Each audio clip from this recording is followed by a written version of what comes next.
وقت اولین روز سفرمون در این لوکیشن زیبا که میبینید یه اتفاقی افتاد. خواهرم گوشیشو در آورد اومد عکس بگیره، یهو بچهش زد زیر گوشی از اینجا پرت شد پایین، ولی یه جایی این پایینا گیر کرده، چون زنگ میزنیم بوق میخوره.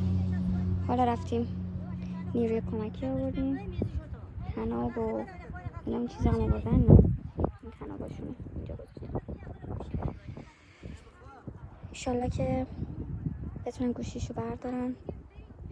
خیلی سراشیبیه، بعدی هم از همون تایی میشه به 100. توکل به خدا انشالله یه خیری توشه. و اینم بچه است. چی؟ که جایزه مامانم به من نده. جایزه بهت بده؟ الان کتک نخوری صلوات.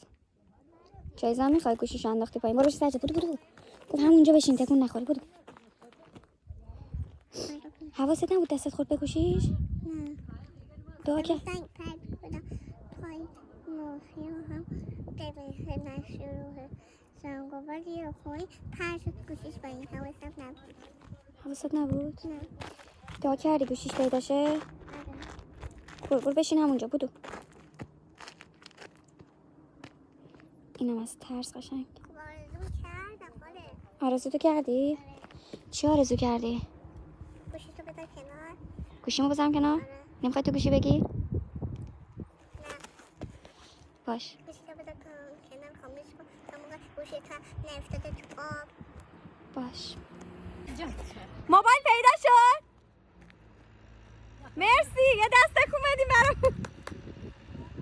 بالاخره با قایق، وای با یه پروسه سختی رفتن از نیرو انتظامی 100 اجازه گرفتن، قایق آوردن از تو آب، موبایل آوردن بالا. بالاخره موفق شدیم.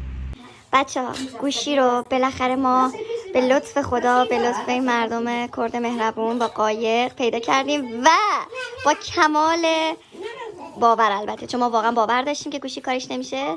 هیچ کاریش نشده. گوشی از ارتفاع بالا از رو سنگا افتاده توی 100، دقیقا پایین 100 گیر کرده بوده. این گلسش الان دقیقاً فهمیدین اینم صاحب گوشی. طبیعت ما خشن نیست. متوجه شدین طبیعت ما چقدر مهربونه؟ باور خود صاحب گوشی که اینقدر هر روز داره تمرین شکرگزاری انجام میده. واقعا هیچ کاری نشده. وای ببینید درست کردی؟ اینم اون خانومی که گوشی رو به فنا نزدیک زده. الان هم یه فلوت گرفته سرویسمون کرد.